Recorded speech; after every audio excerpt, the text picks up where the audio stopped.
buenas tardes, bienvenidos a la Academia Mexicana de la Historia. Gracias a nuestro público que estaba aquí pendiente de que diéramos inicio a esta conferencia y pues ya estamos acá. Lamentamos un poco esta demora, ya saben, siempre las cuestiones técnicas que uno tiene que enfrentarse en las transmisiones en vivo, pero ya estamos con ustedes. Y quiero recordarles que para la parte final de nuestra sesión, como siempre, esperamos sus preguntas, sus comentarios en nuestras transmisiones de Facebook, de YouTube. Y pues esta tarde voy a darle la palabra al doctor Carlos Illades, miembro de número de nuestra academia, quien es uno de los coordinadores de este ciclo, los 60, la década de la ruptura. Así que yo los dejo con el doctor para que nos presente a nuestra ponente de esta tarde. Doctor, tiene usted la palabra. Muchas gracias, Yasmín. Hoy tenemos o tendremos el gusto de escuchar la séptima conferencia de nuestro ciclo, ya vamos bastante avanzados, y el privilegio de escuchar la disertación de María Pía Lara Zavala, quien es profesora distinguida de la Universidad Autónoma Metropolitana e investigadora emérita del Sistema Nacional de Investigadores e Investigadoras. Es doctora en filosofía por la Universidad Autónoma de Barcelona y entre sus obras destacan los libros Una estética para espectadores, publicado por Gedisa en 2024, Beyond the Public Sphere, publicado en Northwestern University Press en el año de 2021, The Disclosure of Politics, publicado por Columbia University Press en 2013, Narrating Evil, publicado por Columbia University Press en 2007, y Moral Textures, publicado por Polity en 1998. María Pía ha escrito múltiples artículos y capítulos de libros acerca de feminismo, secularización, populismo, teoría crítica e historia conceptual. Es codirectora del coloquio Philosophy on Social Science, que se lleva a cabo anualmente en el Instituto de Filosofía de la Academia de Ciencias de Praga, en la República Checa, y es miembro del consejo editorial de las revistas Thesis 11, Constellations y Signos Filosóficos. Ha sido profesora e investigadora visitante en la New School of Social Research, en la Universidad de Cagliari, en el Instituto de Ciencias Sociales de la University of Western Australia, el Institute for Research of Women and Gender de Stanford University y en el Instituto de Hermenéutica en la Universidad Libre de Berlín. Ella nos hablará el día de hoy de qué clase de imaginarios tenían las feministas en los 60. Adelante, María. Muchas gracias, Carlos. Gracias por esta invitación, por la oportunidad de poder discutir con ustedes algunas cosas interesantes sobre esta época de los años 60. Y bueno, primero quería yo hacer una serie de presentación de conceptos. O sea, voy a explicar un poco qué concepto tengo del imaginario social. Después hablaré de las etapas, digamos, en las que yo veo representadas algunas de las dificultades que tuvo el imaginario social de las feministas, de los grupos sociales, de las mujeres, etcétera. Y, y bueno, ya espero que esto tenga la oportunidad de tener algún tipo de resonancia y podamos discutir de esto de manera mejor, quizá más sistemática, etcétera. Como saben, el tema del imaginario social es un concepto que acuñó Konstantin Castoriadis, porque en algún momento él se planteaba, estaba casado con una psicoanalista y él se planteaba la idea del imaginario con esta perspectiva en la que la sociedad tiene una perspectiva de autogenerar, autocrear, instituciones, una imagen de sí misma, una forma en la que entran pensamientos, pero también escenas psicoanalíticas, y él habla de esto como un magma, o sea que en algún momento es como una especie de material revuelto, ¿no?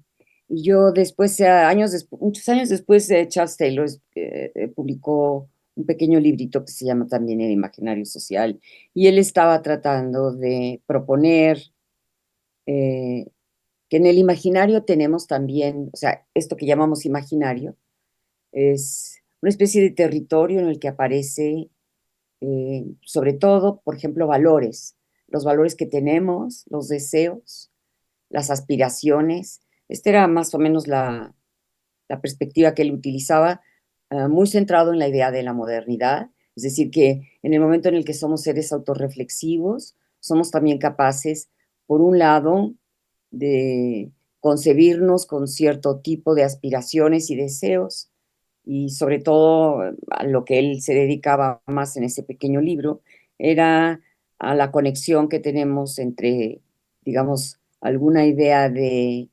cualidades para decidir cómo actuar, para qué actuar, etcétera, con la perspectiva de valores éticos. Paul Ricoeur también toma en algún momento, una idea muy interesante, a mí me parece, la idea de la cuestión de la conexión entre el imaginario y las ideologías.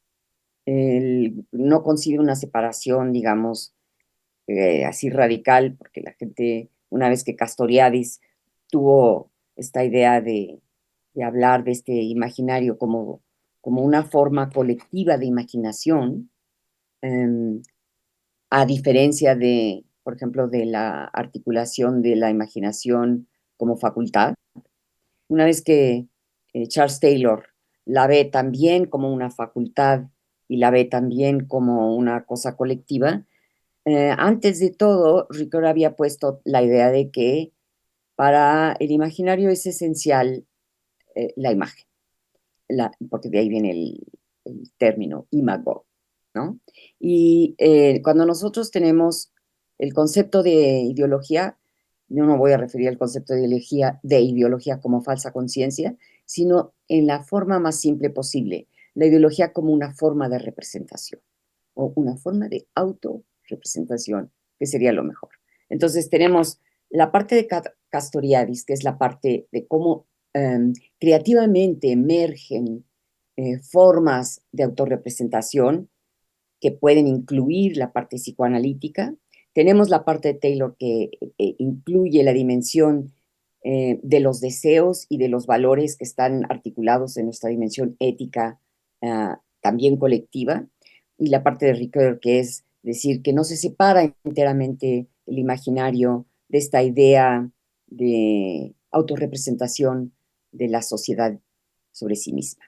Bueno, entonces yo añadí una parte que consiste, mi parte, claro, pero es una parte que consiste en el trabajo de Reinhard Koselleck, en ese trabajo que él desarrolla fundamentalmente en su libro Futuro Pasado, que está publicado en español para quien tenga deseos de ver estas categorías. Dos categorías que son como metahistóricas, que son el espacio de las experiencias y el horizonte de las expectativas. Dentro de los espacios de las experiencias, que él denomina como espacio de las experiencias, lo que a él le interesa de las experiencias es que las experiencias tienen una forma de orientación una vez que han pasado sobre las que, digamos, si lo tomamos históricamente, en la antigüedad, en la forma cíclica en la que estaba presentada la historia para ellos era una forma de maestra de la vida. Y esta forma de maestra de la vida quería decir que algunas experiencias del pasado nos podían orientar significativamente en la vida. Para él, la forma en la que se rompe esta conexión vital del espacio de las experiencias con lo que él va a llamar el horizonte de las expectativas fue en la modernidad, porque la modernidad tuvo, según él, una especie de ruptura total con la experiencia, es decir, que se pensó en posibilidades, por ejemplo, como la Revolución Francesa o la desaparición, por ejemplo, en algún momento dado de privilegios como la aristocracia. Y de allí emerge la idea de lo nuevo, o sea, de lo fundamentalmente nuevo, donde no había experiencia previa. Y es la parte central de su argumento. En la parte central de este argumento, entonces, hay la idea de lo que él va a llamar conceptos de movimiento.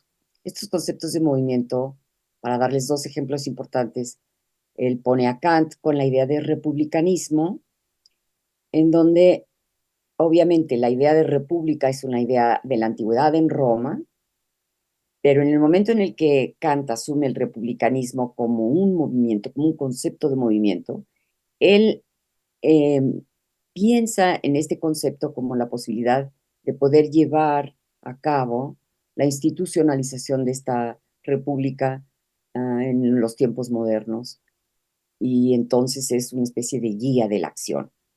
Entonces, estos conceptos de movimiento, por ejemplo, estaban ligados en aquel tiempo con el sufijo ismo, ¿no?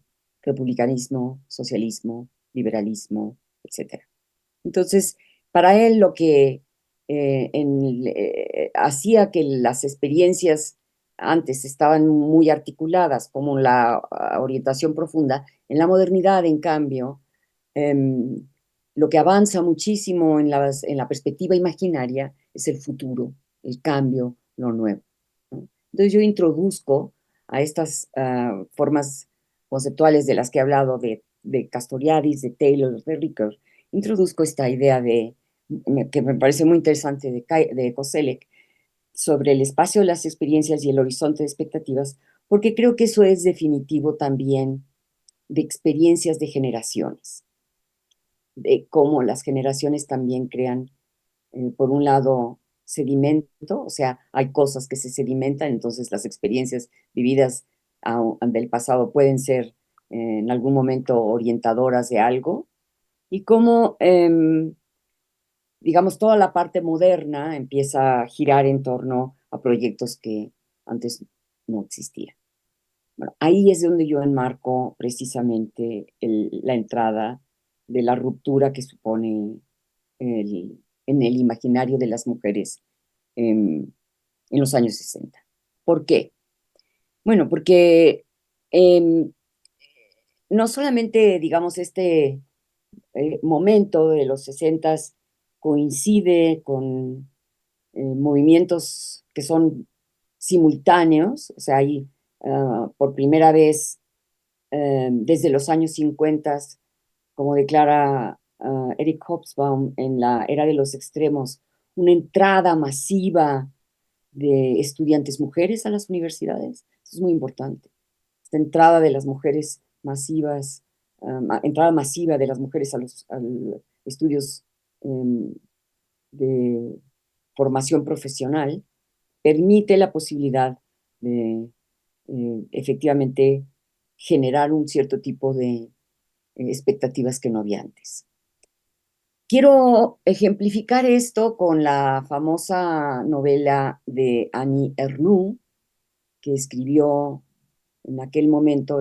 Saben, Annie Ernaux es un premio Nobel, una mujer escritora de premio Nobel francesa, cuya, me parece, principal aportación literaria tiene que ver con la idea de poder transcribir parte de sus experiencias vitales en forma de ficción. O sea, es una mezcla entre ficción y hechos. Y ella escribe un pequeño libro que se llama El evento. Y en ese evento narra su aborto. Y esto ocurre en los años 50 más o menos, ¿no? Ella es estudiante ya en la universidad y hija de padres de clase obrera que tenían un bar. Ella está estudiando y entonces con sus amigas les pide a las amigas la posibilidad de que la ayuden bueno, a ver cómo resuelve esto. Porque algo que es muy interesante de la postura de Arnoux en la novela y obviamente sobre su vida, es que ella nunca tiene la duda de lo que quiere hacer. Y lo que quiere hacer es proseguir con la carrera, claro. Y eso supone, pues, no estar embarazada, ¿no? Entonces, eso es lo que me parece que es una forma clave de representar los deseos, por lo menos de algún tipo de persona en las universidades, que empieza a hacer una señal de orientación de algo, que algo está cambiando, ¿no? Y entonces ella, evidentemente, entre sus compañeras no encuentra el eco pensado o esperado, lo encuentra tras un montón de encuentros con otras personas, cuando se le ocurre hablar con algún colega amigo de la universidad, hombre. ¿Por qué? Bueno, pues porque ellos son los que tienen las experiencias de haber embarazado a chicas y entonces tener la oportunidad de saber dónde las llevan después. Y lo que ocurre, evidentemente, en esa pequeña novelita, pues es el aborto. Lo que es, como decía, motivo, a mí me parece, como ahora, retrospectivamente, de ver en esta novela un momento culminante de un cambio en el imaginario, es que no está la culpa allí, en aquel momento, al menos no es el tema de la reflexión de la novela, no está tampoco la cuestión de la pareja, no sabemos nunca qué pasó, ¿no? Sabemos que ella experimentó sexualmente, esto también es otra novedad, ¿no? Socialmente hablando, esto no era una cosa abierta. La sexualidad en las mujeres abierta no existía, porque no existía la píldora, entre otras cosas, en los 60. Una vez inventada, hay un paso adelante en este sentido.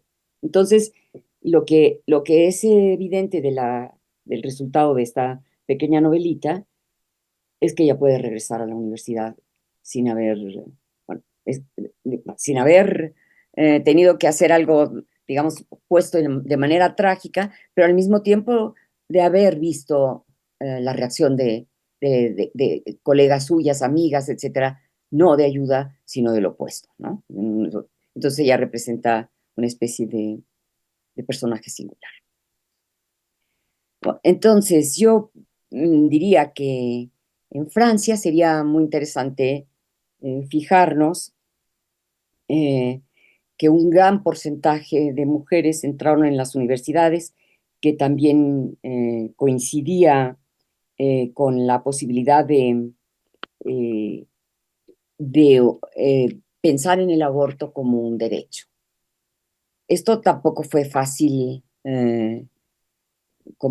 saberlo de antemano, porque en aquellos años, ya ahora sí, en los años 60, en Francia, el aborto era considerado un delito que se penaba con la muerte.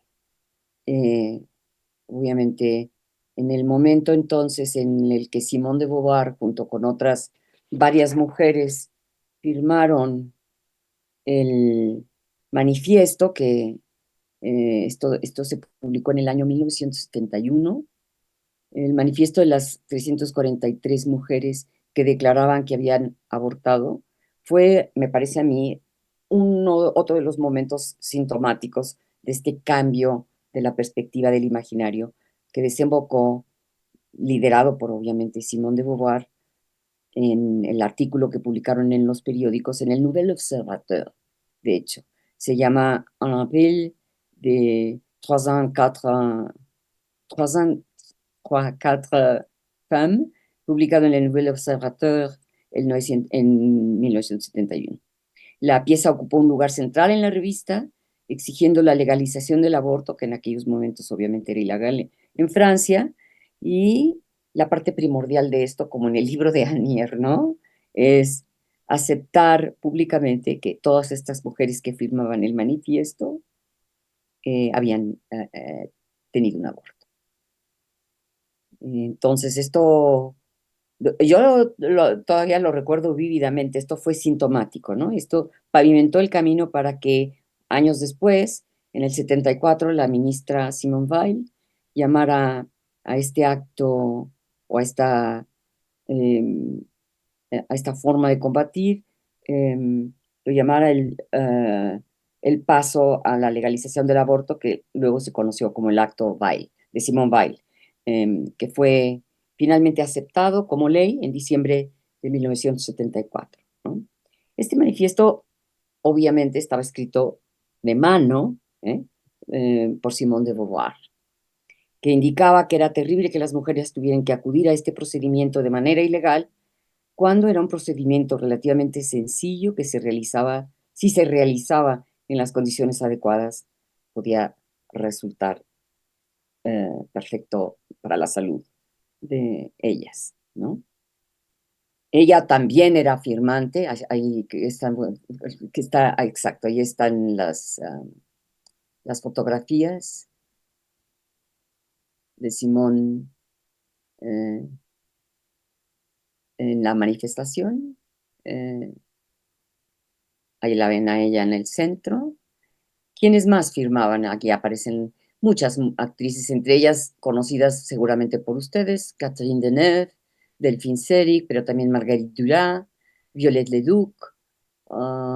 Era un manifiesto de 343 firmas de mujeres, que lo que quizá es más importante es la idea de la vida pública. Todas ellas, obviamente, al ser actrices muy reconocidas, escritoras, bueno, en este caso filósofa, la filósofa más importante, que me parece la culminante, porque ella fue la autora del Segundo Sexo, escrito, como ustedes saben, entre los años 50 y ya considerado el primer debate teórico sobre la idea de que había una desigualdad frontal en lo que ella llamó el segundo sexo, ¿no? Ella también allí en este manifiesto comentaba que más de 1 millón de mujeres habían tenido que realizar estos procedimientos de forma ilegal, provocando con ello muchas muertes, ¿no? Bueno, sí, entre las autoras firmantes de del manifiesto estaba una autora de teatro que a mí me encanta, que se llamaría Nouchkine, Jeanne Moreau, François Sagan, Nadine Trintignant, Monique Wittig, etc. Bueno, en Francia, entonces. En Francia, me parece que podría haber el momento más interesante en los años 60, porque ya había habido una lucha central para poder revelar la idea de la autonomía, o sea, el concepto de autonomía del cuerpo, separado, si lo vemos con el ejemplo de el relato de Annie Ernaux, separado de la idea de un proyecto vinculado al matrimonio, separado de la idea de que el cuerpo sostiene una vida que no es la nuestra y que por eso es sagrado, separado de la idea también de que es un delito. Se toma entonces como un derecho en la discusión del manifiesto, pero en el texto de Annie Ernaux, como la posibilidad, digamos, en el sentido de Charles Taylor, de una autorrealización, de poder elegir un proyecto de vida propia. Hemos de pensar que en los años 60, precisamente 68, hay otras maneras de autorrepresentación de la realidad que son fundamentales. Eso es parte del libro que yo escribí, del que habló Carlos, que se llama Beyond the Public Sphere, más allá de la esfera pública, que es precisamente pensar en la idea de imaginarios, en plural, por supuesto, en este caso, en el imaginario feminista de los años 60. Vendría a ser muy importante el cine de François Truffaut, de Claude Chabrol, de otros autores que en este momento se me escapa el nombre del más importante, que es A Bout de Souffle, Godard. el suizo. Exacto, perdón. Jean-Luc Godard y François Truffaut, que son los dos cineastas primero muy amigos, uno suizo, el otro francés, empiezan una serie de narraciones en los que las mujeres tienen distintos papeles. En el cine se solía poner, por ejemplo, en el cine americano, sobre todo, se solía poner a las mujeres como una parte de relleno de lo que era la acción, y eso tiene que ver en la cuestión del imaginario con cómo las historias eran sobre hombres y las mujeres solo jugaban un papel muy secundario como una especie de liaison romántica, una cosa romántica. Pero en el cine, digamos, precisamente de Jean-Claude, de François Truffaut y de Godard, eh, Truffaut tiene a este muchacho joven que empieza a tener relaciones con mujeres que son sus iguales. ¿Eh? Hay discusiones en todas no sé si conocen todas las películas de los años 60, pero hay discusiones entre eh, estos personajes que son intelectuales. Jean-Luc Godard tiene para mí la clave, se me fue como un manqué, gracias Carlos, porque la película esencial que yo diría de análisis para una conversación entre iguales es esa que se llama masculino-femenino. Es una película en la que obviamente hablan de todos los eventos posibles, eh, y estos eventos están narrados por cada uno de sus puntos de vista y la mujer tiene un papel exactamente igual que el hombre. Si alguno de ustedes ha visto también un soplo, ¿cómo se llama? Un bout de souffle, ¿no? ¿Cómo se llama en el español? No sé cómo se llamó la película en español, Sin pero aliento. sin aliento. Gracias, Carlos. Ahora tú vas a ser mi, mi soplador o mi soplón. Este, en esta, en esta película, lo que me parece a mí más interesante es que el personaje principal, claro que no es Jean-Paul Belmondo, es ella, que es una muchacha joven que llega a Francia y tiene una relación con un tipo que la saca del proyecto de vida burgués, digamos, en donde las mujeres estaban enmarcadas. ¿Qué tiene todo esto que ver, digamos, en esta primera parte, que es mi ejemplificación, que es Francia, del imaginario? Bueno, pues lo que tiene que ver es que efectivamente en la manera en la que está ya representada la mujer en estos años de los 50 a los 60, hay un cambio radical en lo que ha ocurrido, ¿no? Ellas empiezan a tener voz propia, empiezan a pensar que quizá una de las cosas más importantes es la autonomía del cuerpo y que ya en los años 60, una vez inventada la píldora anticonceptiva, por supuesto, eh, les da una libertad que no tenían. Pero empiezan ellas también a tener algún tipo de militancia política que no existía, eh, digamos, con la claridad con la que aparece después en esta época en el mundo entero. ¿Por qué? Porque las mujeres desde el principio tenían claro, digamos, de época tras época, en estos que llamo yo los espacios de las experiencias, tenían claro que había una desigualdad profunda. Las sufragistas, pero antes de ellas había habido otro tipo de organizaciones. Las mujeres tenían clubs, formaban grupos en los que algunas veces en un texto que escribí sobre estas etapas históricas de todas las luchas feministas, decía, las mujeres pensaban que cuando tuvieran el voto, por ejemplo, iba a ser la posibilidad de tener una libertad política, pero que implicaba más dimensiones de la vida. Y resulta que una vez que tuvieron el voto, seguía habiendo el problema de que las actas en los matrimonios eran consideradas, uno tenía que someterse a la obediencia al marido, el marido el dueño del cuerpo de las mujeres, es decir, la mujer tenía que cumplir sus obligaciones matrimoniales, había que hacer una articulación, digamos, de todo el proyecto del matrimonio fundado en la idea de reproducción social, que es la idea digamos, de la idea que más trabajo ha costado a las feministas recuperar, como no solamente como un trabajo esencial de la vida, sino como una parte fundamental, constitutiva de la sociedad, ¿no? El trabajo que se hace en la casa, que no es valorado como trabajo, el trabajo de crecer a los hijos, etcétera, y que las mujeres en aquella época no lo veían como una cosa opcional, lo veían como una cosa obligatoria y naturalizada, y que el movimiento en la primera parte de Francia, este que estamos analizando ahora,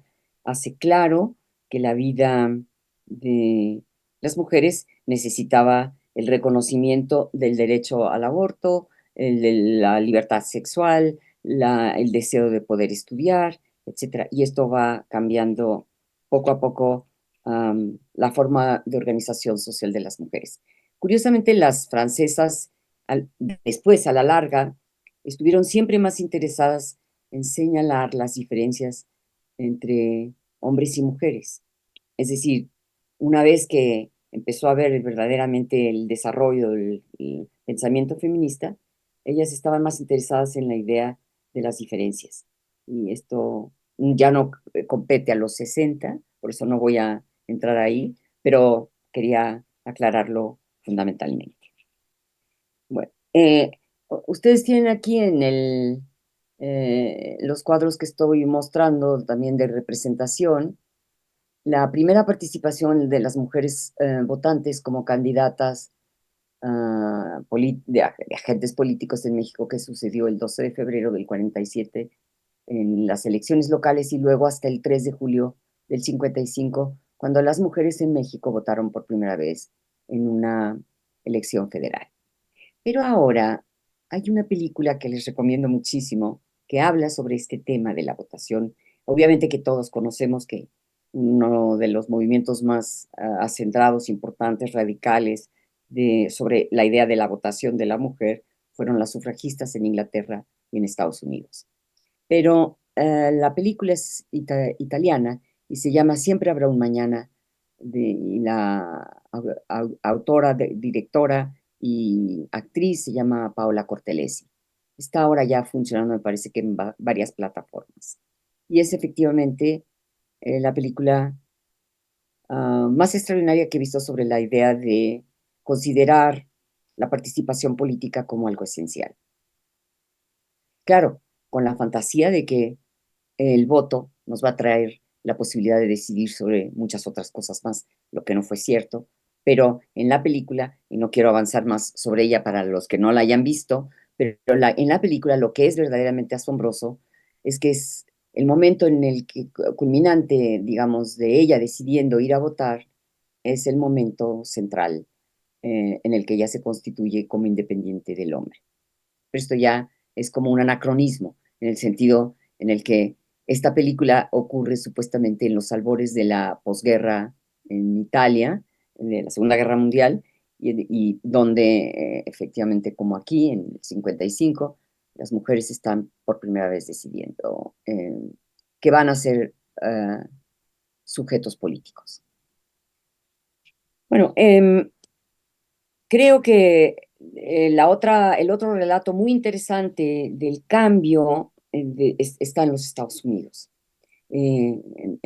Efectivamente, digamos, hay en algún momento en el que las mujeres en Estados Unidos empiezan a, a hablar sobre las posibilidades de hacer una eh, enmienda a la a los derechos que se llamaba The Equal Rights Amendment. Esto es en los años 70, pero obviamente esto es el precedente. En los años 70 se empieza a hablar de este periodo de igualdad. Este periodo de igualdad se gesta.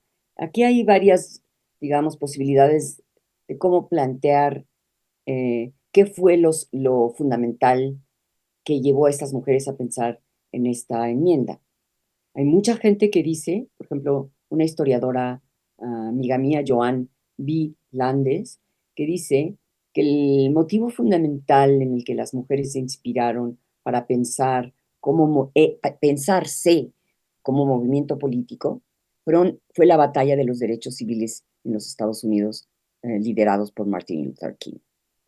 Pero piensen que en el 68 estaba ocurriendo varias cosas a la vez, ¿no? Estaba, obviamente, toda la organización desde los años 65 al 68, todos los en que se gestó, se programó, se organizó toda la idea de la lucha de los derechos civiles por parte de los negros, en los que hubo un papel muy importante por parte de los estudiantes y de profesores blancos, que decidieron apoyar este movimiento.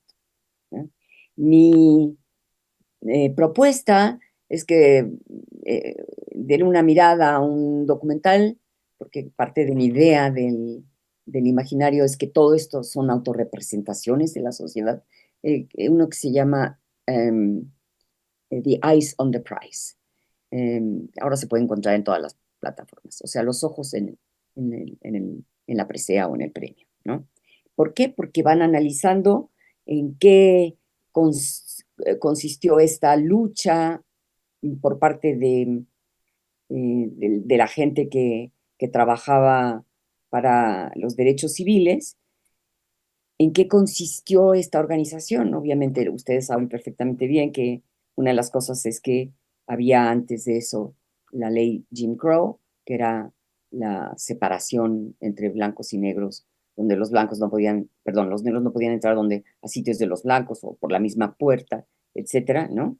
Y que evidentemente la sociedad estaba racializada con grandes cuotas de violencia. Para esta lucha, lo que era importante, pues, fue llamarla la forma en la que los derechos civiles, los derechos a ser considerados una persona, personas iguales, de alguna manera fue, digamos, una especie de articulación también para las mujeres de verse a sí mismas.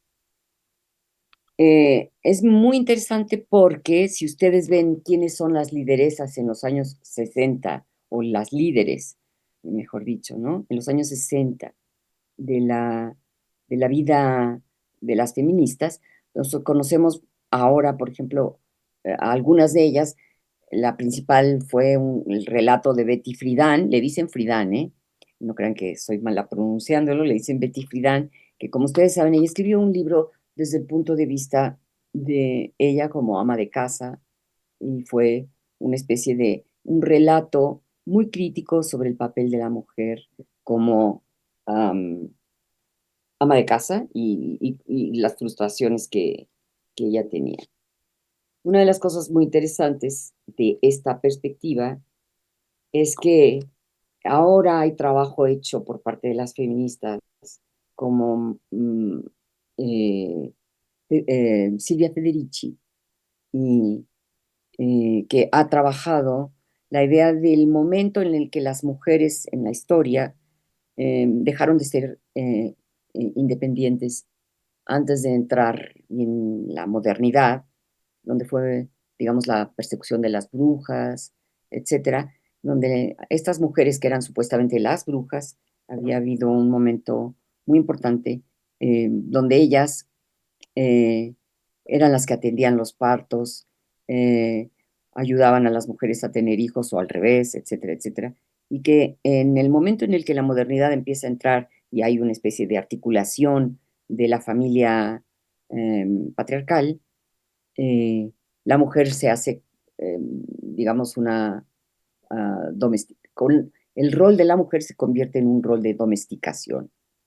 Eh, y este trabajo, digamos, Calibán y las brujas se llama el libro de Silvia Federici.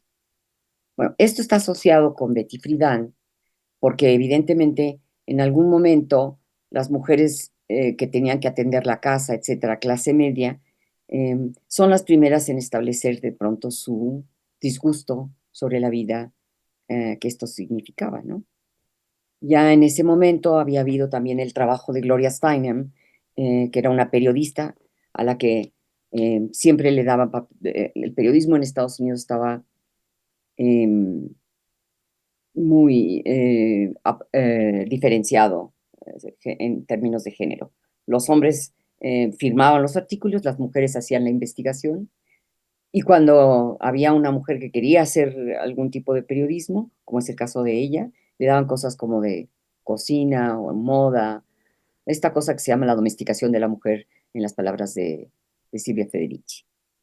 Y entonces Gloria Steinem entró por el lado de irse a hacer un estudio sobre las mujeres conejito de Playboy y se disfrazó, digamos, de una candidata a ser una mujer conejito en los bares de este hombre Hugh Hefner, que tenía además de la revista de Playboy, ¿no?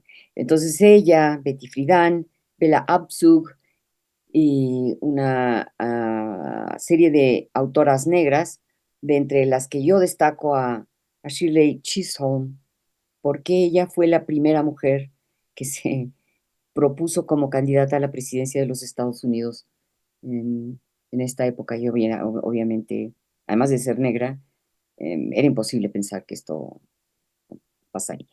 Pero estas fueron las mujeres que pensaron directa o indirectamente bien en la idea de que había que hacer una serie de demandas de la igualdad y que esas demandas tienen una conexión con el movimiento de los derechos civiles de eh, de los negros.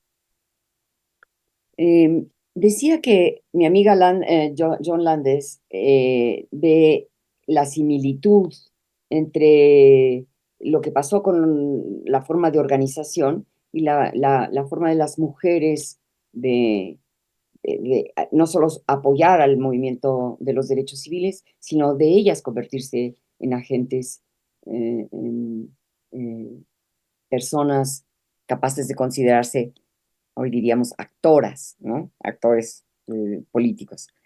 Y esto no ocurre sino en el año también 71, donde efectivamente ellas ponen the Equal Rights Amendment, lo que se llamó el ERA, a someter la votación en aquellos años. Esto se puede ver en una serie que se llama Mrs. America. Está, si no me equivoco, en una de estas plataformas que yo creo que es Hulu, y la actriz principal que sale de Schlafly, ese es el apellido de ella, que es la mujer que se construye un contramovimiento contra el movimiento, en contra del movimiento de los derechos de las mujeres. Ella se llama Schlafly y es Kate Blanchett, la actriz de esta serie muy buena, porque es una serie que reconstruye la manera en la que todavía en estos tiempos la exigencia de la independencia de las mujeres se vio, digamos, cuestionada por la idea de igualdad, porque esta Schlafly decidió que lo que estaban pidiendo las mujeres es ser exactamente iguales a los hombres, irse a hacer el servicio militar, digamos, era una manera de asustar a las mujeres con respecto de lo que podrían ser sus derechos y responsabilidades. Evidentemente, a pesar de que ganó en algunos estados la votación del sí, en el recuento total en aquella época se perdió. Bueno, esta es la segunda imagen, digamos, de el mundo tal y como yo pienso que es la experiencia de el imaginario social feminista visto desde la perspectiva americana y visto desde la perspectiva francesa. Creo que toda la gente que participó en los movimientos, que fue bastante, en México, por supuesto, importante, pero en el resto del mundo también, ¿no? En Francia, las mujeres participaron plenamente en este movimiento. En Estados Unidos, adicionalmente vino la lucha contra la guerra de Vietnam. Y entonces lo que yo diría es, ya sé que ya me llevo una hora, así que lo que preferiría son preguntas, pero lo que yo quería señalar aquí es que, primero, hasta no haber habido antes el texto de Simone de Beauvoir sobre el segundo sexo, en donde se trataba por parte de ella de revisar, por un lado, la articulación de lo que significaba ser una especie de ser humano de segunda clase, y al mismo tiempo se criticaba papeles, por ejemplo, como el sometimiento de las mujeres a sus necesidades físicas. Ella allí es muy clara. No había todavía esta discusión teórica y sofisticada que hay ahora sobre el cuerpo, pero ella ya veía que había una especie de naturalización de la biología en la que las mujeres se sentían enmarcadas y al mismo tiempo atrapadas, ¿no? Em, digamos, los textos que había en el siglo XX son algunos muy contados de gente como eh, Virginia Woolf, o Virginia Woolf tiene dos textos fundamentales, Una habitación propia y Three Guineas, ¿no? Que es el que me parece que el texto fundamental, digamos, de una feminista inglesa previa a los años 60. Sí, ahora me parece muy bien que estén apareciendo estas fotografías aquí, porque para mí la idea de autorrepresentación de las feministas como consigo mismas vino evidentemente por una serie de prácticas y de lecturas. Esto que yo al principio denominaba de deseos, o sea, están los deseos, están las generaciones que han sufrido día con día una serie de problemas. Em, Obviamente los abortos, las mujeres de clases bajas no tenían ni siquiera esta opción, así que cuando ellas se embarazaban tenían que tener a los hijos sin tener el apoyo de sus padres, ni de sus familias, por supuesto, y que todo esto va mostrando la posibilidad de, de una conexión entre el cuerpo, la autodeterminación, la idea de autorrealización como libertad. em, y ustedes pueden ver que la película que pusieron en el póster fabuloso del proyecto de Carlos de estas conferencias es la película de los Caifanes, que vista hoy día eh, suena muy inocente. No sé, no es una noche de esta pareja de burguesa con supuestos personajes que son como em, eh, unos personajes que los interpelan a ellos, los sacan de sus esquemas burgueses. No pasa nada realmente en la película, ¿no? En ese momento fue una película que todo el mundo consideraba que era revolucionaria. Yo creo que el 68 puede, digamos, ser visto como una, en inglés se dice quilt, que es como una especie de sobrecama hecha de retazos. Estos retazos eran todavía poco claros, pero los más claros desde mi punto de vista son la perspectiva de la realización de la libertad sexual, porque hasta entonces las mujeres no tenían abiertamente la posibilidad de tener una vida sexual libre. El matrimonio era lo único que les permitía la experiencia de la sexualidad, la idea del aborto y de cómo se va configurando, por un lado, la agenda de los deseos, ¿no? La agenda de las formas de pensar en la libertad, la forma de plantear problemas de autotransformación, y que yo creo que ahí en los años 60, por ejemplo, alguien como Nancy Fraser pensaría que las mujeres en los años 60 tenían muy claro el problema de la igualdad, y era no solamente la igualdad en términos, digamos, em, legal, sino también la igualdad económica, ¿no? Esto es una cosa que no he tocado para nada, pero yo creo que era muy importante porque efectivamente las mujeres hasta ese tiempo, no, muchas de ellas no tenían permiso de tener trabajo si no lo tenían oficialmente registrado con los maridos, no podían optar por ser poseedoras em, de propiedades. El caso, por ejemplo, del dueño de Washington Post, que una vez que muere le deja al esposo de su hija el periódico y no a la hija. Eh, es indicativo de que las mujeres no eran consideradas, digamos, como personas racionales para poder tener un tipo de propiedad como los medios de comunicación, ¿no?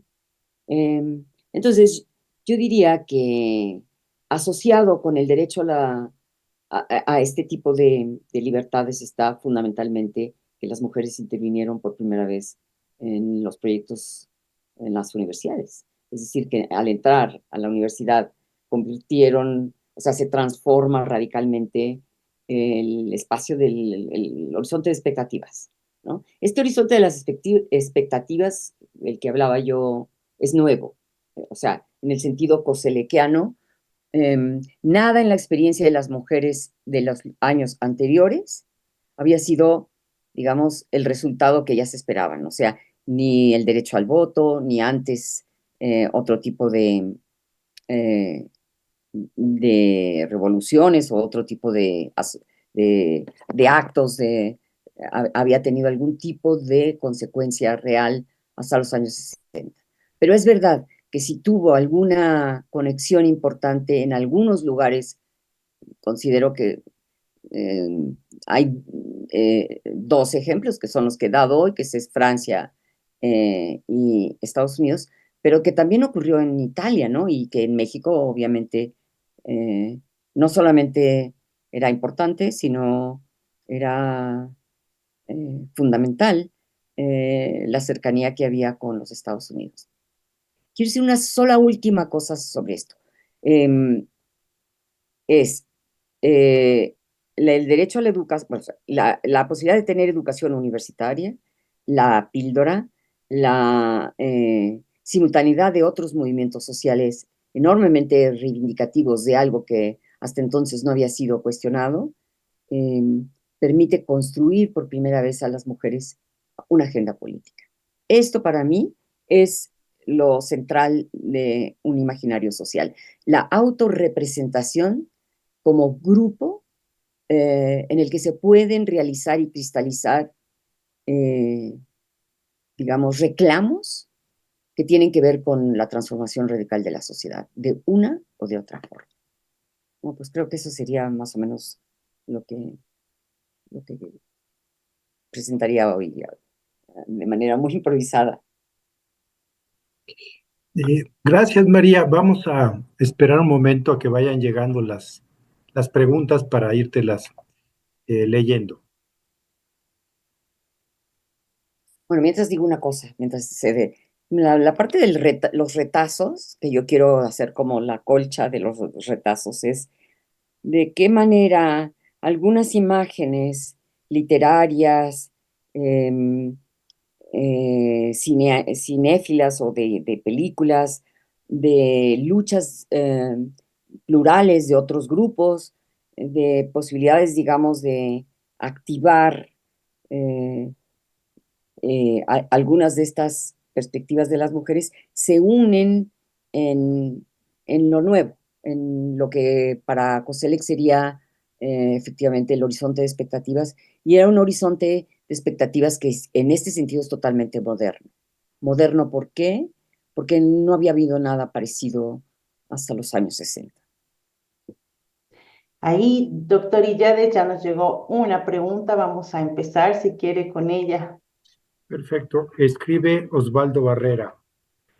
Se podría decir que las feministas tenían una gran inquietud por tener mejores derechos para el desarrollo de su género en busca de más libertades. Se podría decir que las feministas tenían una gran inquietud por tener mejores derechos para el desarrollo de su género en busca de mayores libertades. ¿Contesto ahora, Carlos? ¿Contesto? Es mejor una por una, sí. Ok. Sí, por supuesto. La cuestión que me parece más interesante es pensar que la idea de derechos no estaba totalmente clarificada en principio. Por eso yo decía, hay que verla como retazos de una colcha que se va cosiendo y que efectivamente creo que se expresa mejor como derechos y como libertades eh, en los 60. Antes de eso no era imaginado como derecho. Ah, y entonces, digamos, la pregunta es, la respuesta es sí, porque en algún momento la posibilidad, por ejemplo, del derecho al aborto significaba el derecho a ser dueña de tu propio cuerpo, o sea, es la libertad.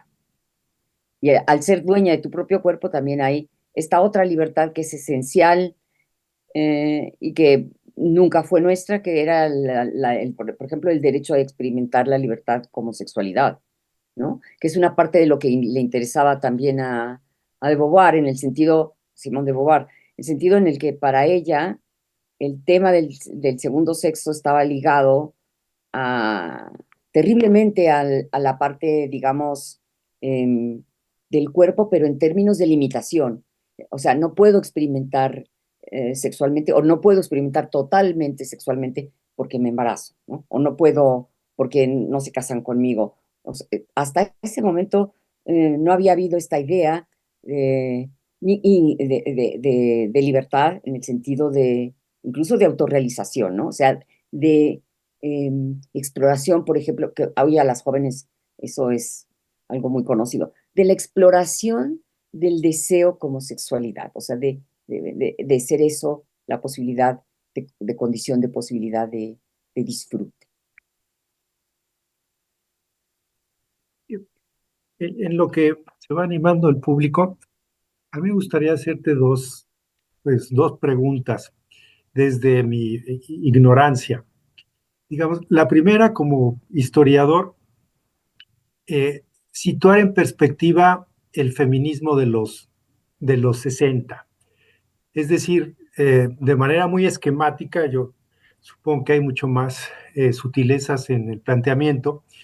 Eh, yo pensaría en un primer feminismo que tiene que ver con el sufragio, después un segundo feminismo, una segunda ola, quizá los 60 y los 70, que tiene que ver con lo que decías hace un momento del derecho y la libertad y la posesión del cuerpo por parte de las mujeres, y digamos la de los tiempos recientes que es antipatriarcal. ¿Crees que más o menos se podría esquematizar así o habría otros hitos importantes para, digamos, historizar los feminismos? Es Y muy, perdón, bueno, y la segunda pregunta, si quieres, sí, este, yo recuerdo, bueno, debo decir que era joven yo en ese tiempo, pues que ya más de los 70 que en México hubo unas revistas importantes sobre feminismo. No sí, sé, claro. una FEM y otra que se llamaba Debate Feminista. Sigue Entonces, que siendo, nos hablaras un poco de eso también. sí, sí, gracias, Carlos.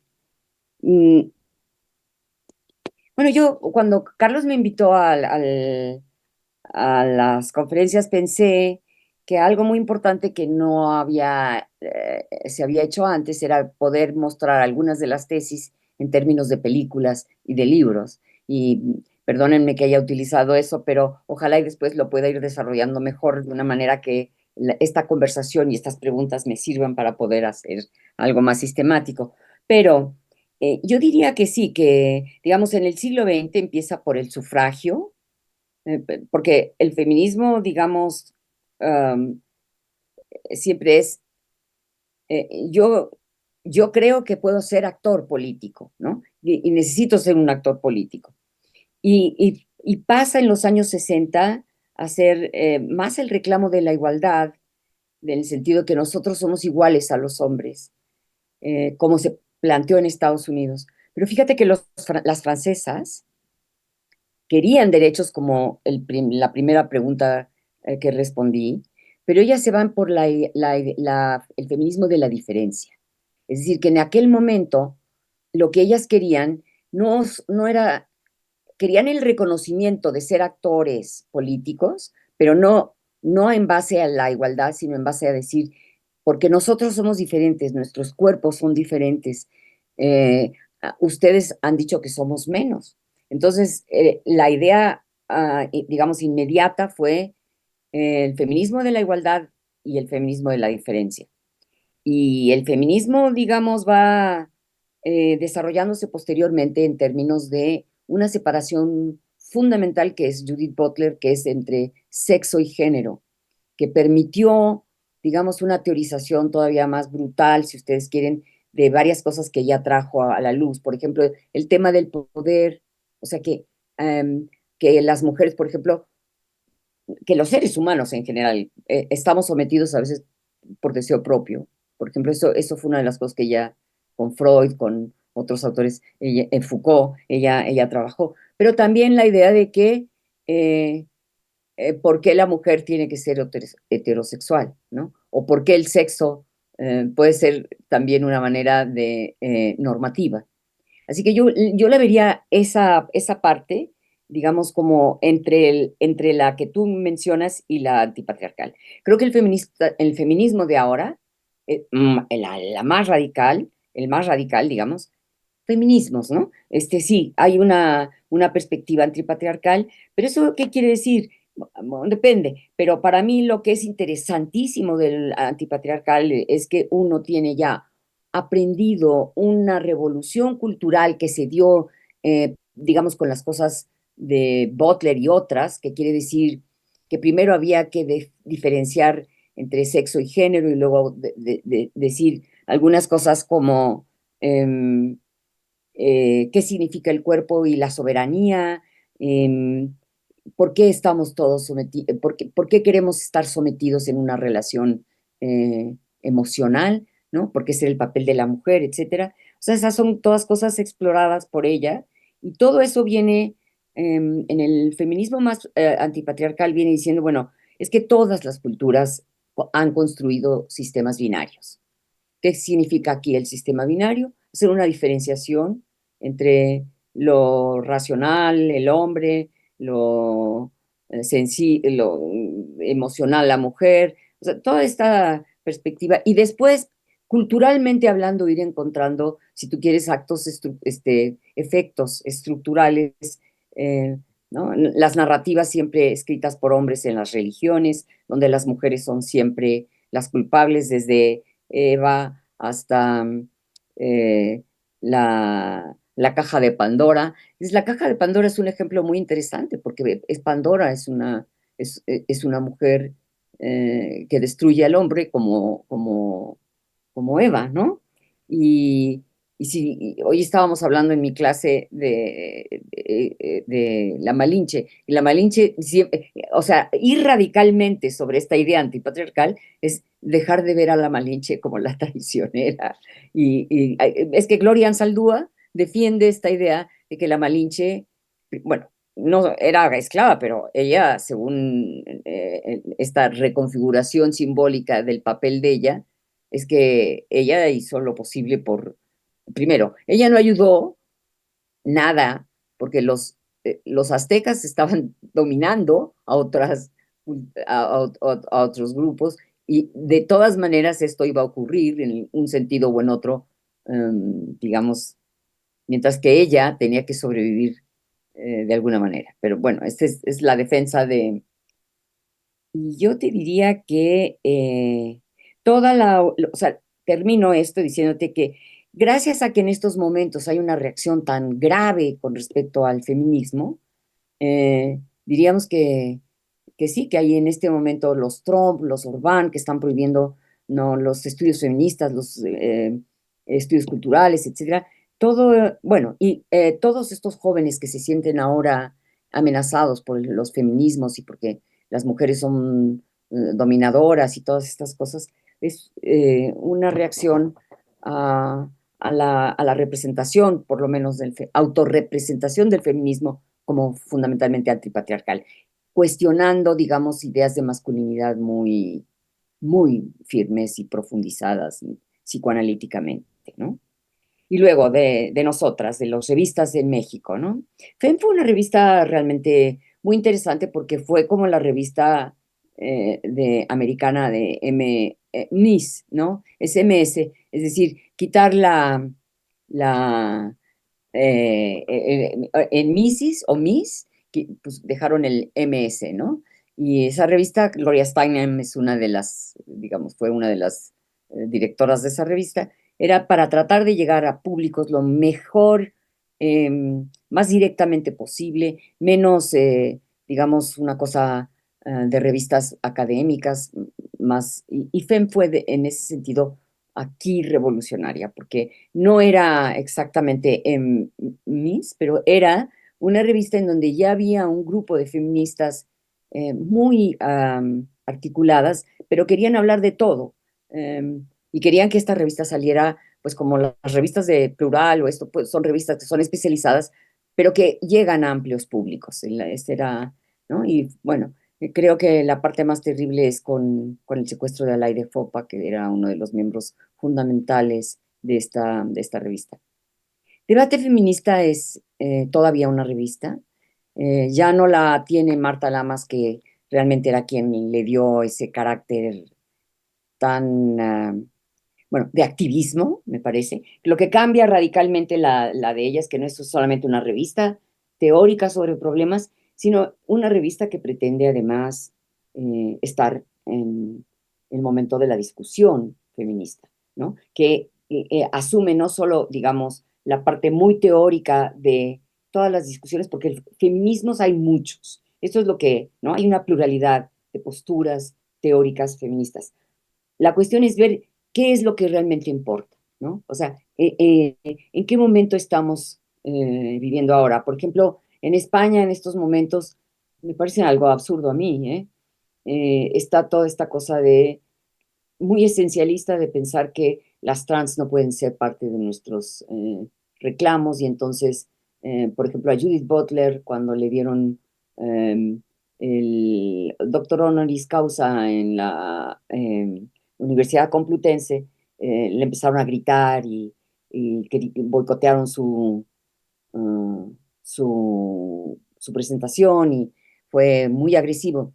¿Por qué? Porque no sé si ustedes conocen el tema de Butler, pero uno de los temas de Butler, ¿no? Es que para ella toda la cuestión normativa es, digamos, una especie de celda, de prisión, ¿no? Entonces la idea, digamos, por ejemplo, de tener un género determinado es también una forma normativa de exclusión. Y cuando tú ves la idea, digamos, de la trans, esa es la idea de ella, ¿no? Hay gente que no necesita, por ejemplo, estar fija en un género. Y esto fue, digamos, lo que ella hizo revolucionario en el sentido de pensar a la gente trans. Pero ¿esto qué quiere decir? Lo que la han criticado mucho. No todo lo que tenemos es cultural. Por supuesto, hay partes biológicas y que desgraciadamente son inmanejables porque tenemos que depender de la química, ¿no? Para poder funcionar. Pero esto es lo que gente como la escritora de Rowling, del Harry Potter, esta feminista española que decía que las mujeres tienen que ser vaginas, ¿no? Esta Amalia Valcárcel se llama ella. Y entonces, evidente, o sea, se vuelve un punto donde la biología vuelve a ser evidentemente la prisión, porque si Butler había avanzado muchísimo con esa perspectiva, pues digamos, en este momento hay una especie de también de regresión en el feminismo, en este tipo de feminismo, ¿no? Claro. Y ahora hay más preguntas, te las leeré Sí. una por una. ¿Qué papel jugaron los medios de comunicación en la construcción o difusión de los imaginarios feministas de los años 60?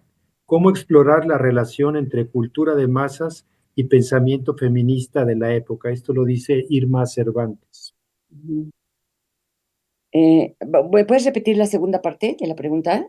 Y la segunda parte es, ¿Cómo explorar la relación entre cultura de masas y pensamiento feminista de la época, o sea, de los 60? Sí, sí, ok. A la primera pregunta, ¿qué papel jugaron los medios de comunicación en el feminismo de los años 60? Te diría que fundamental.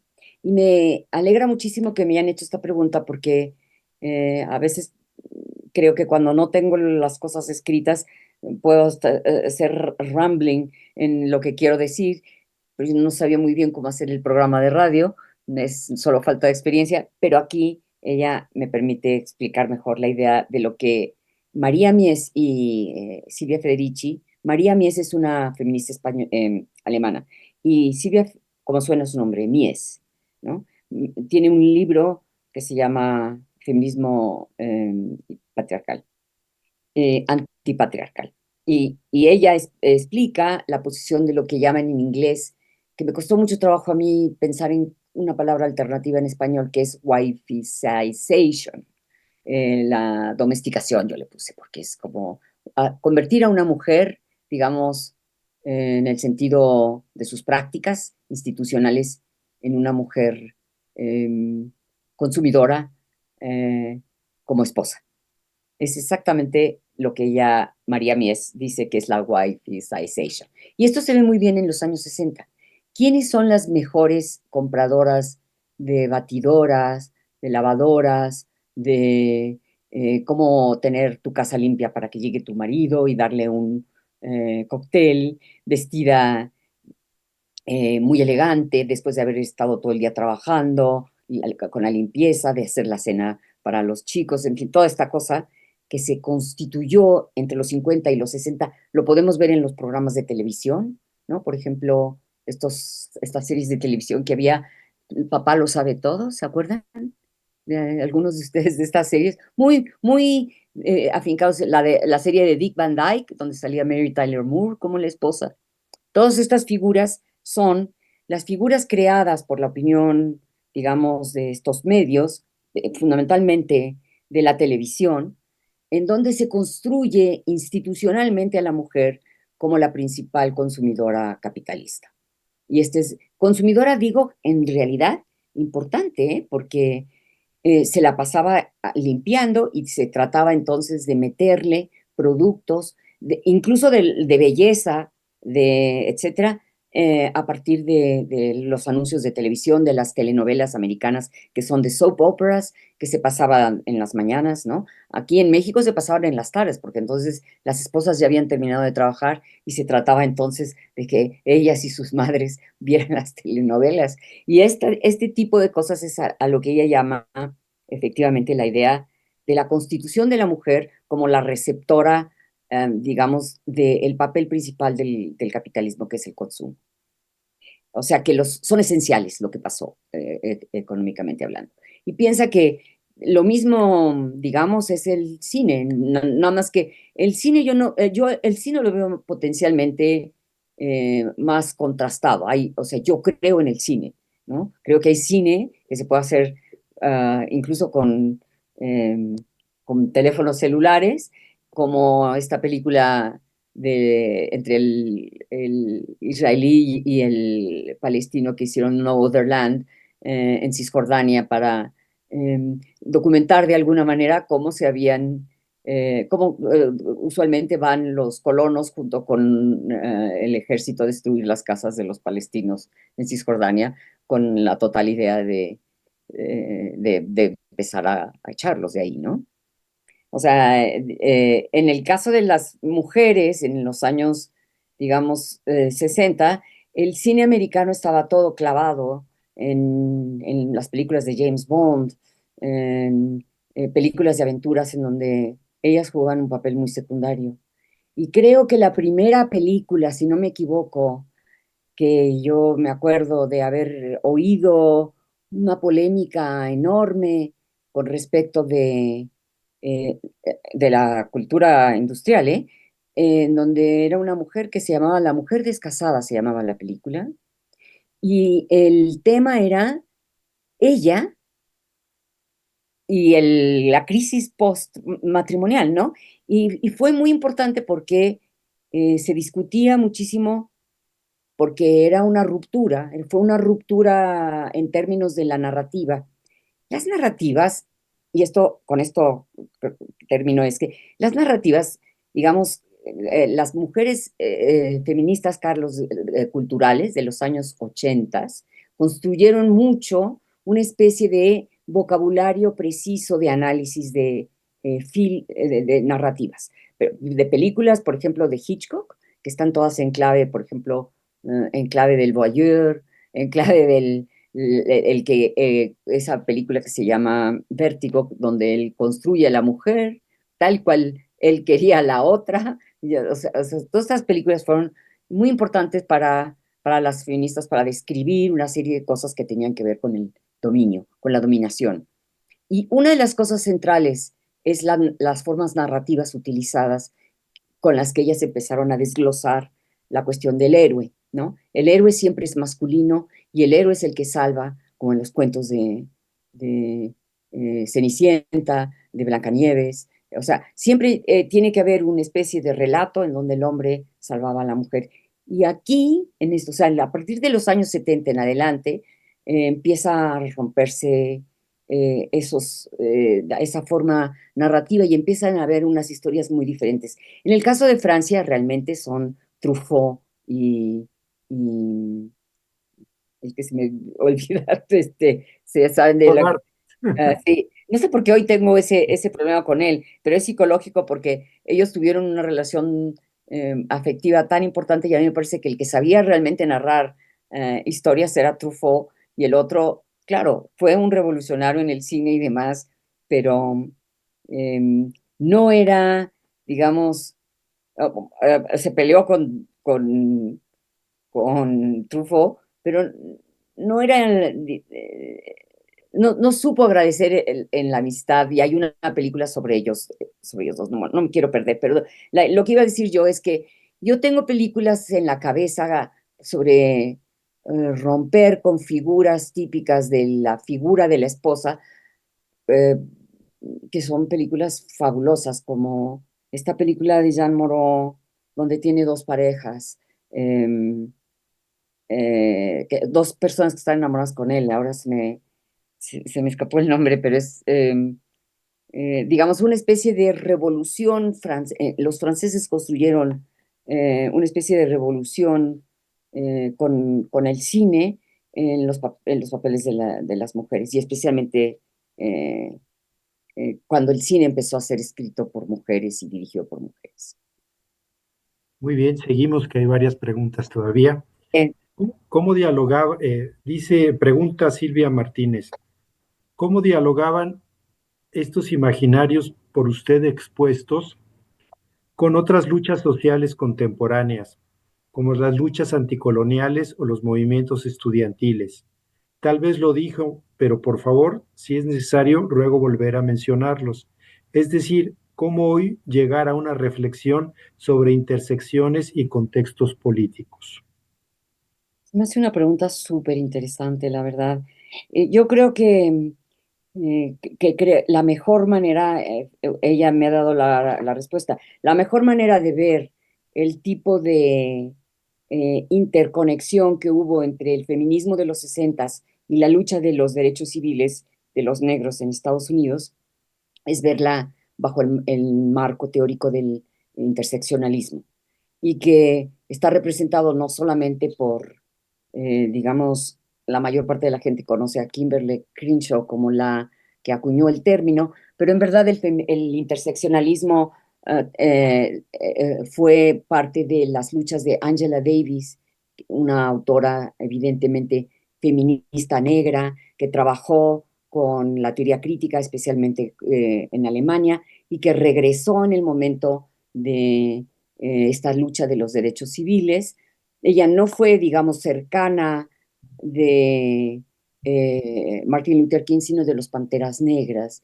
Y como saben, la apresaron supuestamente por ser parte de este grupo. Marcuse organizó una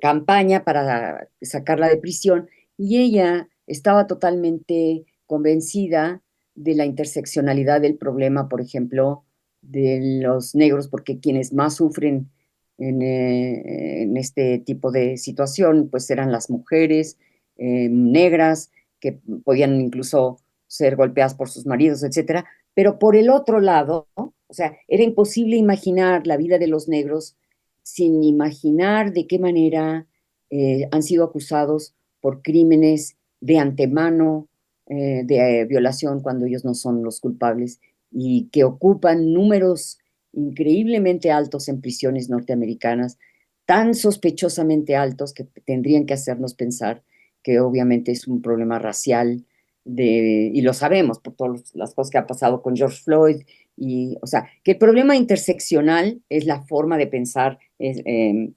el feminismo con otras luchas sociales. Si vamos, por ejemplo, a la perspectiva de Nancy Fraser, ella decía, no sé si ustedes se acuerdan de su pequeño manifiesto que escribió junto con Cinzia Arruzza y Titi Bhattacharya, que se llama El feminismo de los 99, que ella decía, en realidad yo creo, ¿no? Yo con ella, pero digo, creo que es mejor articular, digamos, coincidencias con otros movimientos sociales importantes de hoy, con los de la raza, el género, con los ecológicos, y el de Nancy Fraser era el 99% diciendo solo los oligarcas no, ¿no?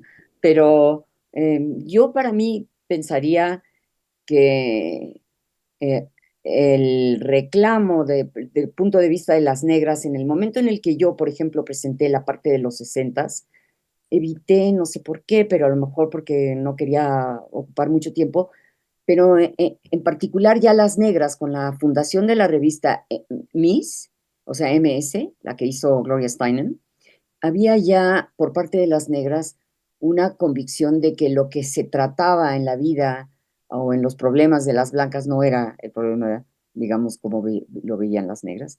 Y efectivamente, ¿no? Ahora esto está mucho más integrado gracias a que para nosotros ha surgido efectivamente esta perspectiva interseccional. Bien, todavía tenemos por el momento 3 preguntas más. Así es que ánimo, María. No, Alejandra estoy Ruano, contenta. Alejandra Ruano, ¿cuáles eran las representaciones del cine, la música y otros ámbitos para las mujeres de la época? Por ejemplo, la sesión pasada, eh, la conferencia de Benjamín Juárez, nos hablaban de Angélica María como representante de la música de la época en la cual no había reflexión, ni denuncia, ni protesta, al contrario de otras latitudes. Sí, ¿cuáles eran las representaciones del cine y de la música? Sí, ¿dónde? Claro, una de las cosas más importantes de esta pregunta es que efectivamente aquí en el cine, en las canciones, eh, había una especie de resonancia de la cultura americana, cuando más.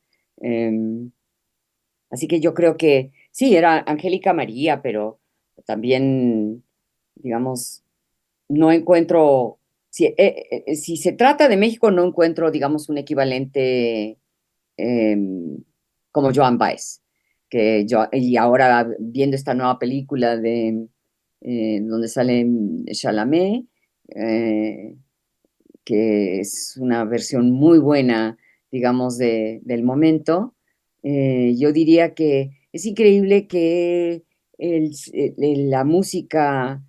Tengo una amiga que teórica sobre la música, porque ella, siguiendo algunas cosas de mis trabajos de narrativa, se llama Nancy Love. Y ella ha analizado, ella dice que las canciones son fuertes narrativas que también pueden ser tan constitutivas del imaginario y digamos, de una especie de agenda política como em, las más activistas, ¿no? O sea, más que un documento teórico o más que una novela o lo que fuera, las canciones son eso. Ella se llama Nancy Love y tiene obviamente un libro nuevo, bueno, no tan nuevo, pero se llama Trendy Fascism, que es el fascismo de moda, ¿no? Y ahí analiza ella las canciones fascistas de hoy. Y digamos, cuando ella me pidió que yo presentara su libro en Estados Unidos, a mí me vino todavía no le daban el premio Nobel a Bob Dylan, pero a mí me vino esta idea de esta canción maravillosa que se llama Heart Rate is Gonna Fall. Porque esa canción habla del hambre, del racismo, del materialismo. Bueno, esa canción es exactamente la que eligió Patti Smith para cantar en el momento que no fue, obviamente, Bob Dylan a recibir el premio, pero fue en su representación Patti Smith. Y esa es la canción con la que yo, digamos, me identificaría más. Y esta película que estamos viendo, que es la de Chalamet, que no me recuerdo ahora el título, pero tiene que ver con, bueno,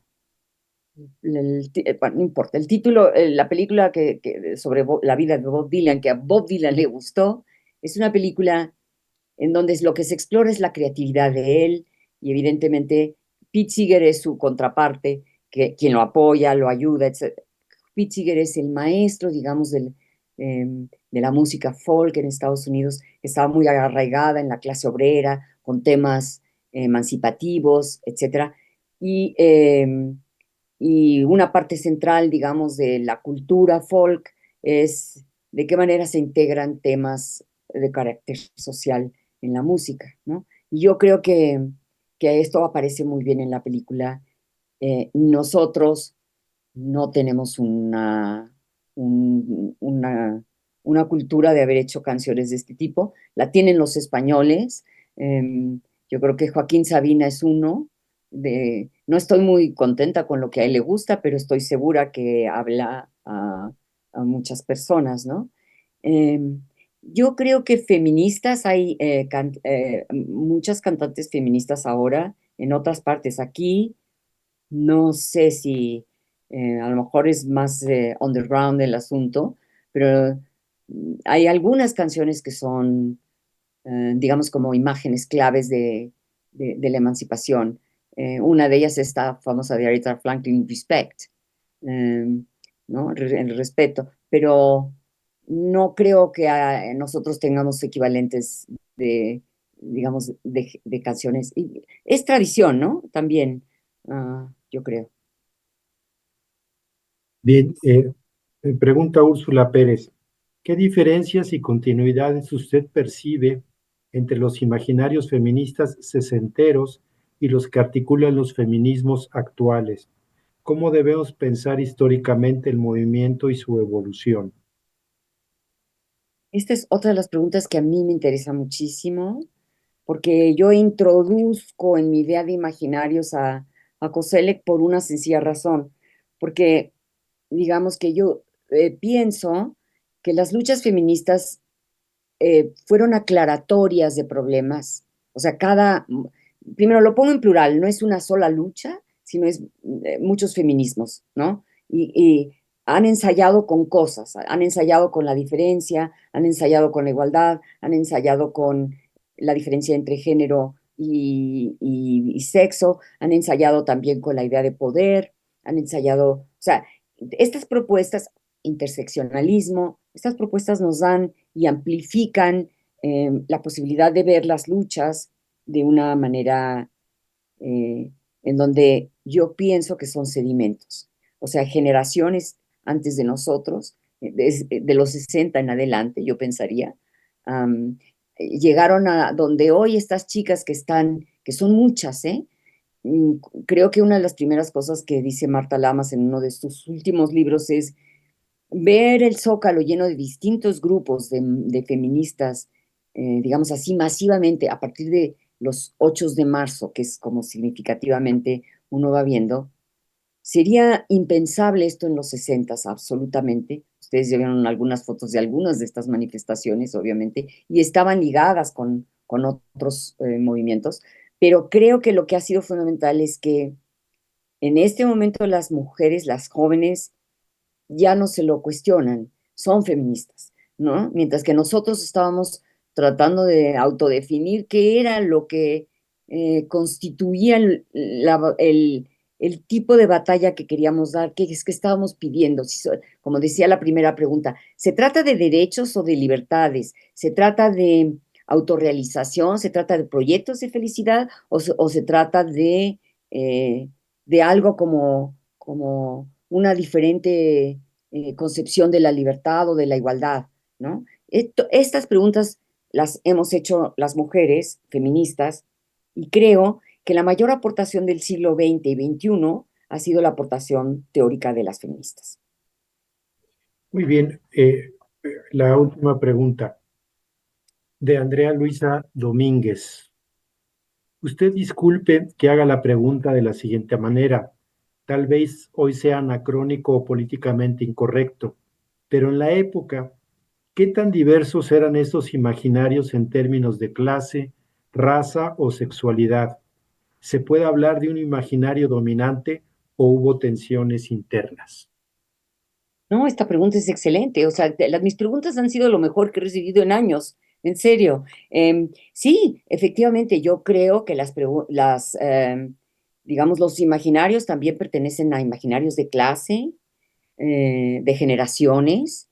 Todo esto tiene que ver con de qué manera se representaban las luchas o se autorrepresentaban. Porque a mí la idea del imaginario me gusta en la medida en la que puedes tener una autorrepresentación social que efectivamente coincide con las de otras personas, ¿no? Benedict Anderson pensaba, esto es fue la literatura la que lo generó. No, no es cierto. No solo la literatura, es una serie de cosas que se van constituyendo institucionalmente en prácticas y en la forma, como decía Castoriadis, también inconsciente. Así que el hecho de que en algún momento las mujeres, por ejemplo, blancas, como lo aclara la idea de que la primera americana que empezó a escribir algo sobre esto fue Betty Friedan, pues era una ama de casa y blanca, ¿no? Entonces era constitutivamente clase media, ¿no? ¿Y qué quiere decir? Que las otras no tenían, por ejemplo, las negras, trabajadoras, de clases, pues eso, muy bajas, así, no tenían imaginarios. Sí, sí lo tenían. Y muy probablemente los imaginarios estaban, como siempre pasaba en estas épocas de los 60, por ejemplo, sobre todo muy alineados con versiones oficiales patriarcales, ¿no? Uno dice, me tuve que zafar acababa de ver un documental de Gloria Steinem que tiene como 80 y tantos años, 88, no sé cuánto, y dice, para mí fue muy difícil decir que mi aspiración en la vida no iba a ser casarme y tener hijos. Eso es exactamente lo que rompieron las mujeres de los años 60, pero no fue fácil, ¿eh? Y aún las estudiantes de hoy, que tienen muy claro que esa no puede ser la perspectiva de autorrealización, eh, hay momentos en los que se mezclan estos imaginarios. ¿Por qué? ¿Por qué? Porque están los cuentos de niños, los que leyeron, ¿no? Con happy endings. Así que lo que hay es un mosaico, ¿no? La forma en la que tú constituyes, digamos, la parte que lo que una autora australiana dice, hay que hacer una diferenciación entre los imaginarios sociales y los imaginarios políticos. Los imaginarios políticos es tener la claridad en la perspectiva política de lo que son tus reclamos. Y para eso necesitas, obviamente, estar ensartada en un proyecto político, el que quieras, ¿no? Pero ensartada en un proyecto político. Y esto creo que ya lo tienen claro las chicas de hoy, pero que ha sido en base a sedimentos de distintas generaciones que ellas pueden estar ahí. Es decir, que para mí muchas de las luchas feministas fueron luchas que no fueron logradas. Por ejemplo, el sufragismo no trajo la autonomía total de la actor mujer políticamente hablando, pero sí inculcó y metió como una especie de profundo deseo inconsciente, si ustedes quieren, o consciente, de romper definitivamente con la idea de que iba a venir por sí solo esta liberación y que en algún momento se fue aclarando que es una lucha interminable, ¿no? O sea, yo creo que es una lucha interminable. ¿Y por qué? Porque los hombres tienen defensas tremendas, ¿eh? Con los privilegios que tenían. Y esto creo que es lo más significativo de lo que está pasando ahora, ¿no? Pues son todas las preguntas, María. ¿Tienes algo que desees agregar, ampliar? No, creo que he hablado como loca. Creo que ya no. Bueno, pues muchísimas gracias por nos hayas ilustrado hoy sobre los imaginarios feministas de la década del 60 y gracias al público por su interés, su asistencia y continuaremos la próxima semana con la conferencia de Rafael Mondragón que nos hablará del Círculo de Cuernavaca, que por cierto Iván Illich tiene un texto sobre el género y el sexo económico sumamente importante que escandalizó a las feministas estadounidenses en la década del 80. Bueno, muchas gracias. Gracias a ti, Carlos, y a todos los escuchas. Las escuchas también.